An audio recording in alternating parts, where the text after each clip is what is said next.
ideas and information. Ideas and information with us on how to address the environmental crisis programmatically and through proactive institutional practice. In my view, addressing environmental crisis is the most basic and important work that any of us, individually or institutionally, can undertake at this moment. At our previous session, Rabbi Nina Beth Cardin argued that responsibility for the well-being of the earth has long been at the core of Jewish tradition, most especially of Tikkun Olam.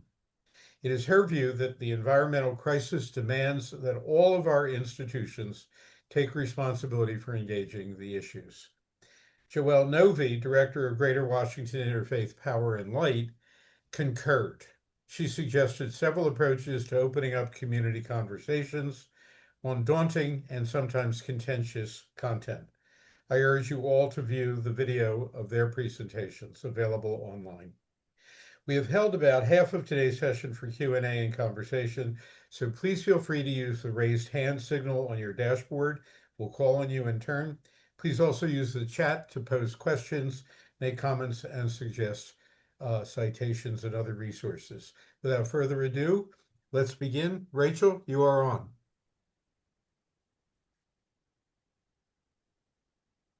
Okay, wait a second.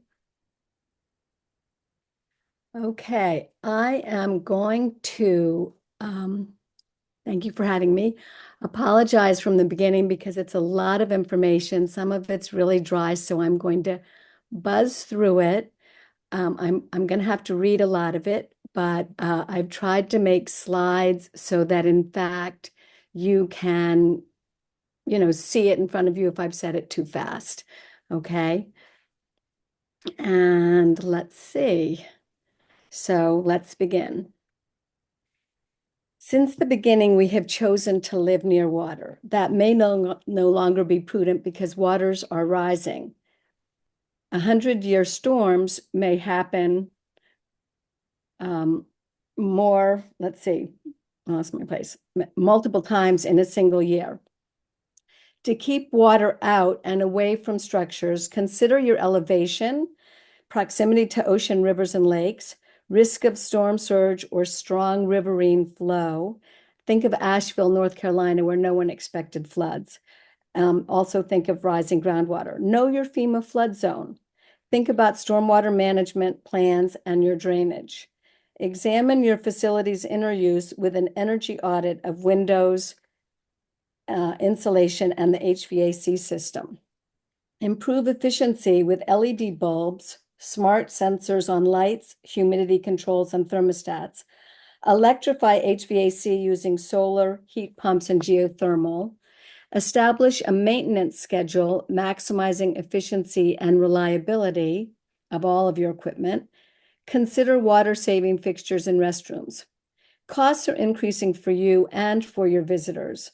Electricity. AI demands more transmission and capacity, and they're going to pass those, utility companies are going to pass those costs on to us consumers.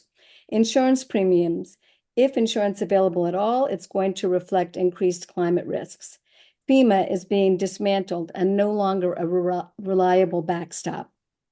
So, reduce your risk. Prepare for storms with window protection, a generator, or backup power from solar. Improve fire resiliency with a fire break, which is created to separate vegetation from buildings. I will note about this picture that the Getty Villa lost 1,400 trees and the flames were up to the front gate and charred it. Use fire-resistant materials like bricks or cement when making changes to your structure. So plan for disasters. Create a rainy day fund as a cushion. Know what you have in your collections. Prioritize what you would save and in what order. There may not be time to get everything you wish to save. Who is going to do what? Practice or drill ahead of time to be ready. Create friends from before, building a community of your peers. You can share resources and work together after disasters. Some of these considerations and/or actions may be invisible to the public, but they mirror public concerns, and making them visible enhances your green reputation. Include your activities, therefore, on your website. Audiences share your concerns. They have financial pressures as well.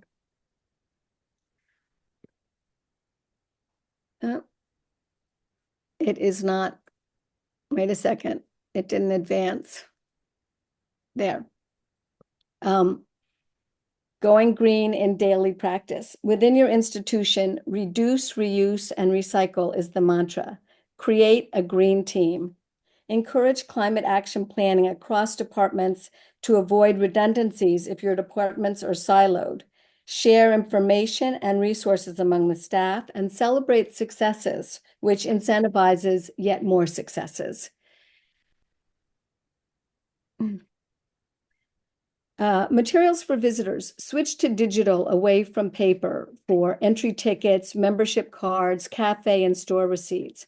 Audio guides and maps accessed with QR codes will avoid using disposable paper. If paper is necessary, use recycled paper.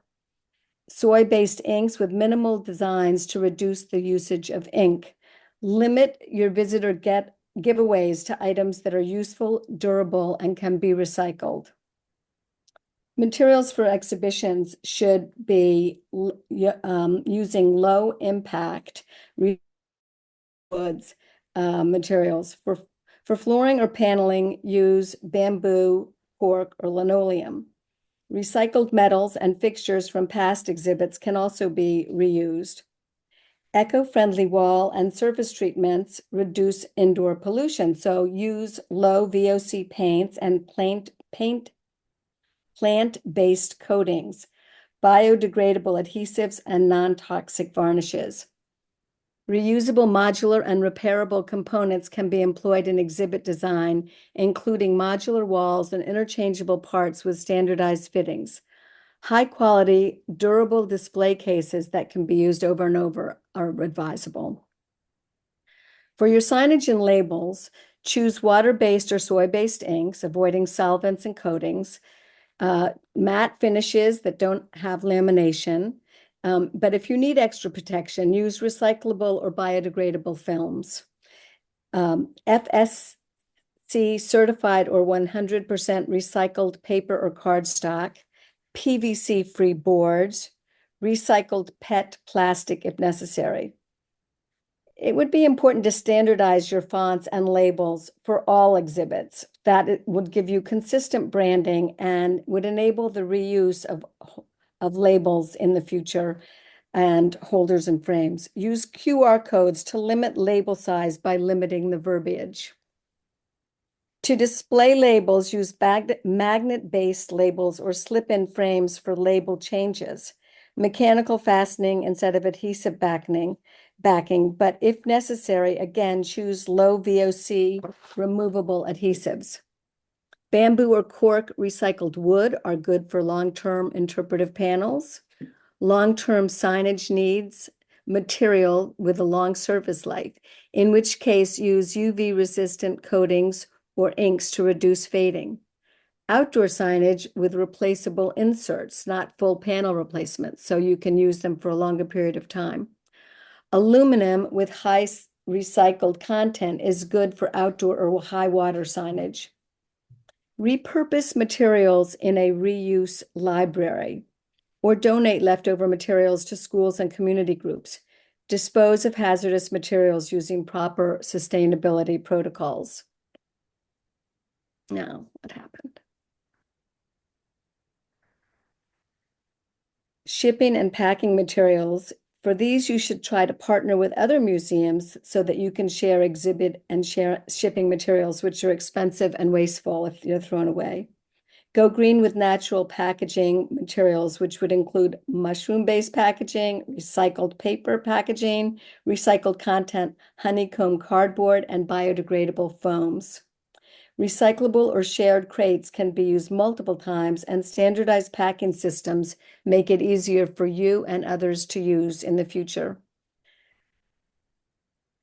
Establish a materials reuse library for materials that can be reused with its inventory available to your staff for planning. No styrofoam and bubble wrap. Instead, use the aforementioned paper padding, honeycomb boards, and mushroom packaging. Store packing materials for reuse after your deinstallation. Keep modular exhibition components, platforms, pedestals, partitions, and special lighting fixtures from past exhibits because they can be reused. Framing and mounting hardware, label holders and mechanical fasteners, paper and cardboard labels and PVC-free boards. Remember to store the labels flat and clean so that they can conceivably be reused. And reusable signage like annual or seasonal events can be reused. Establish green procurement practices. Write guidelines for purchasing sustainable materials with eco certifications. Select those with low life cycle impacts that are durable, reusable, and recyclable. And ask for transparency from your suppliers on their sourcing and waste products. With your landscaping, do a site audit to reveal the soil health, the irrigation and maintenance needs, and the sun exposure that your site has. Install smart irrigation and be sure to study the drainage that you have. What zone is the museum in? What's your weather? Do you experience droughts? Support native ecosystems using native plants that thrive in the zone you're in. Drought-tolerant plants will minimize water use. Lawns use a lot of water, so replace them with grasses, wildflowers, and shrubs, which also has the added benefit of being sustainable. And we'll show that to your visitors.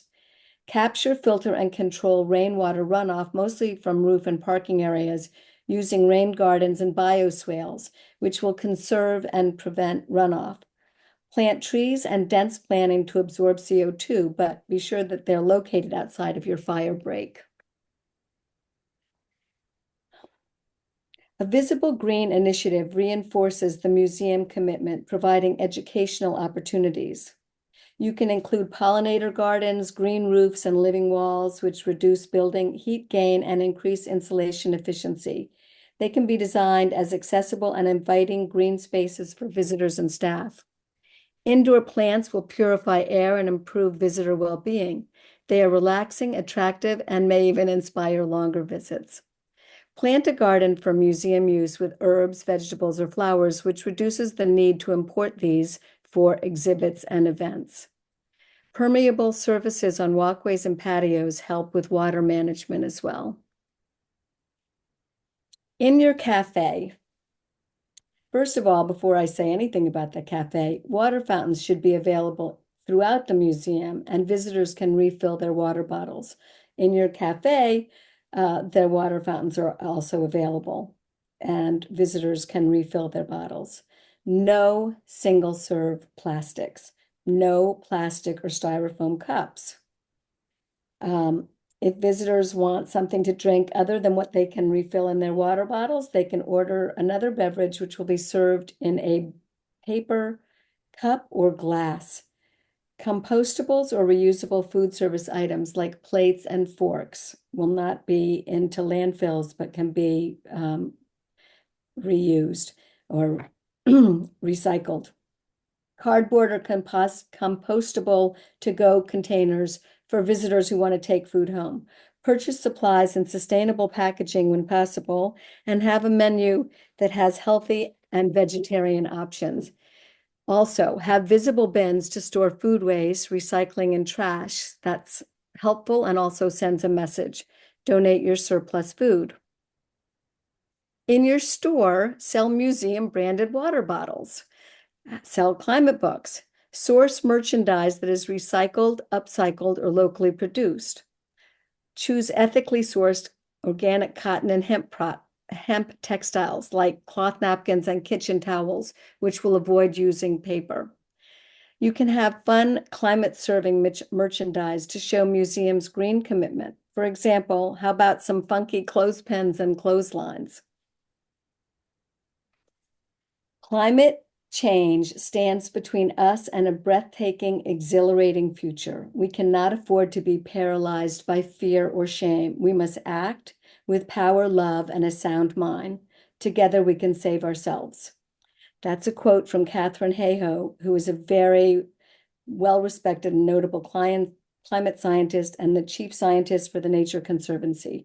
She was named a United Nations Champion of the Earth. Thank you. Thank you very much, Rachel. Very helpful and very concrete suggestions for us. Very much. Apologies for reading, I'm sorry, but there's just so much dense information. Not a problem at all. Thank you.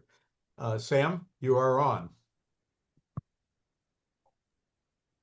Ready. Thank you so much, Rachel. And a wonderful transition. Much of what Rachel just talked about is what we are going to be talking about on a programmatic scale.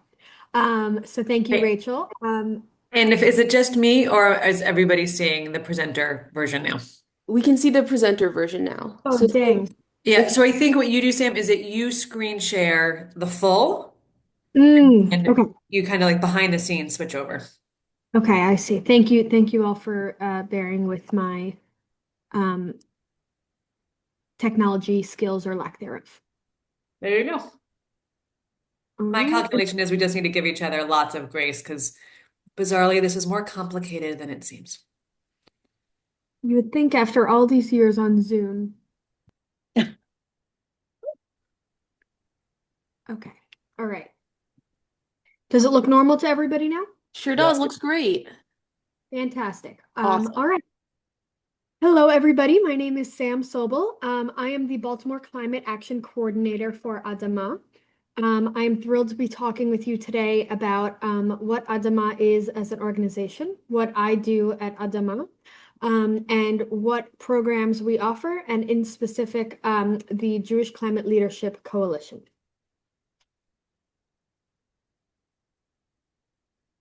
So this is just some photos of who we are at Adamah. I cannot see my notes, so give me one moment there. Thank you all for the grace and patience. Can you guys still see it normally? Yes. Fantastic. Okay, and now I can see my notes, so we are good to go. So Adamah is the largest Jewish environmental organization in North America. 2023 marked the creation of Adamah, which was born from a merger of Hazon and Pearlstone, which are two organizations that you might have already heard of. Each of those organizations, in turn, build on earlier programs and organizations that go back for over 100 years. And I welcome you, if you're curious about more of that story, to look at our website and to read the entire wonderful, over a century long stories of how we got to this moment. So the mission of Adamah is to cultivate vibrant Jewish life in deep connection with the earth. We believe in the deep connection between people and planet, Adam and Adamah. And we do that through a variety of different programs and a variety of different geographic focuses. So you can see here that we have the country and including Canada largely split up into different regions, and we also have impact hubs that are worth noting. So I am lucky enough to be in one of these impact hubs in Baltimore. We also have New York, Detroit, LA, Atlanta, and then the newest hub is San Francisco, where Leor Milgram Gartner, who's also on this call, is located. And so you can see here that there is information about different programming that we have. So there is information about coalition organizations, Adamah on campus, and Jewish Youth Climate Movement chapters. So the Jewish Youth Climate Movement is a national Gen Z-led effort to get Jewish engagement and education for young people. It is focused on collective action towards climate justice with their local chapters, which are called Kvutzot. Adamah on Campus, which is another program that we offer, cultivates vibrant Jewish campus life in deep connection with the earth, engaging thousands of college students across North America through Jewish environmental education, climate action, and community building. So those are our two primary national programs in addition to the Jewish Climate Leadership Coalition, which will likely be what is most relevant for museums. But I just wanted to make sure that everybody was aware of these two other national programs that work to engage our youth and to center their goals and desires to be a part of the essential climate movement.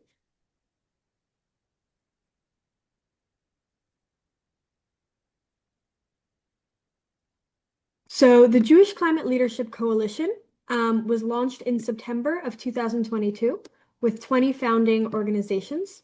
And today we have grown, I'm just thrilled to say this, to around 500 coalition members across, thank you, appreciate that, across 42 US states, 4 Canadian provinces, Israel, the United Kingdom, Uganda, and Uruguay, and continuing to grow.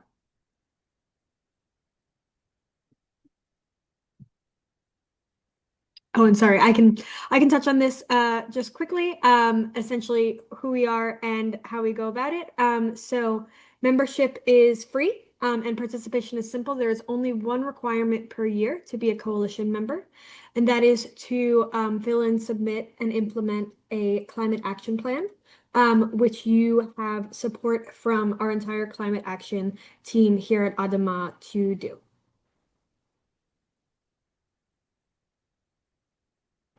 So what do we mean by climate action?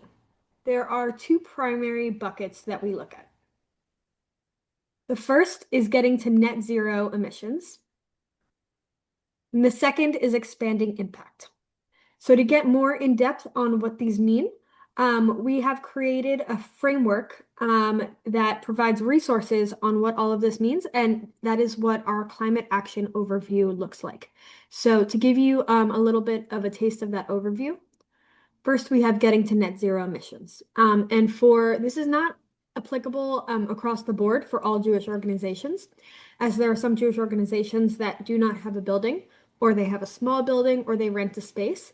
But I think that it is fair to generalize that for a lot of museums, they own the space, or even if they are renting space, it is a sizable location, and there is a lot that can be done for building work. So encompassed in getting to net zero emissions is sourcing clean electricity, going electric, further reducing emissions through energy efficiency, food served and food wasted, transportation, nature-based solutions, and offsetting other emissions that can't be reduced. Now, I know that this is a lot, and this is only one half of the bucket, but once you join the Jewish Climate Leadership Coalition, we guide you through in more detail what all of this means. And as I mentioned before, we have resource guides for every single one of these bullet points. We offer one-on-one coaching. So the goal and the intention, and I'd like to think that we do a good job of this, is that you are never lost. We are always here to really guide you to your goals. And some examples of that. So as of today, there are 2 American Jewish museums in the Jewish Climate Leadership Coalition, which is a Skirball Cultural Center in Los Angeles, which I saw was already mentioned. Fantastic. And that is on the upper right photo here. That's them. And the Tree of Life 1027 Museum in Pittsburgh, which is in the lower photo here. And it is worth mentioning that for net zero emissions, Skirball is looking specifically in transportation. They have instituted EV chargers in their parking lot, and they also have public transportation instructions on their website. So there are a lot of low-hanging fruit actions, like thinking about putting public transportation instructions on your website. Oftentimes, we'll be talking to organizations and they'll say, I never thought about that. And it's an easy way, not only for accessibility for people to come out and visit your museum, but also to ensure that those who use public transportation are able to do so to get to your museum. The Tree of Life 1027 Museum is looking specifically at building construction for reducing their emissions. They are planning for a new LEED certified platinum sustainable building, which is a certification for a sustainable building with with net zero emissions.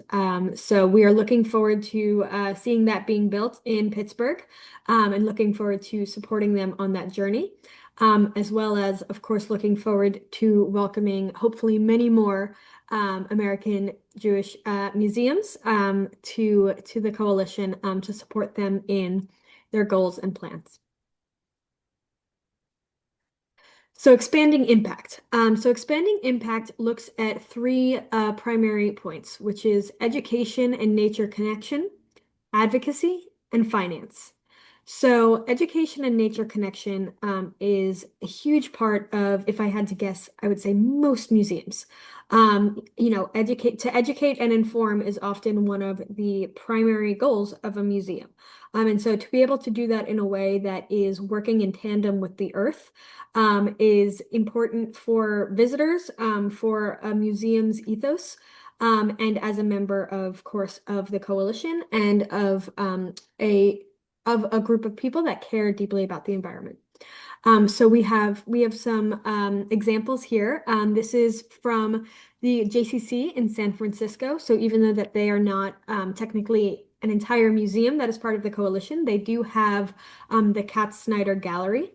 And in 2024, there was this lovely exhibit, Nourish Your Roots, which looked specifically at the Jewish holiday of Tu B'Shvat. And there were artists exhibiting over 40 works of art, detailing what that connection meant for them. So that was a wonderful example of education and nature connection, making sure that museum goers were connected to the earth through what they were viewing in this exhibit.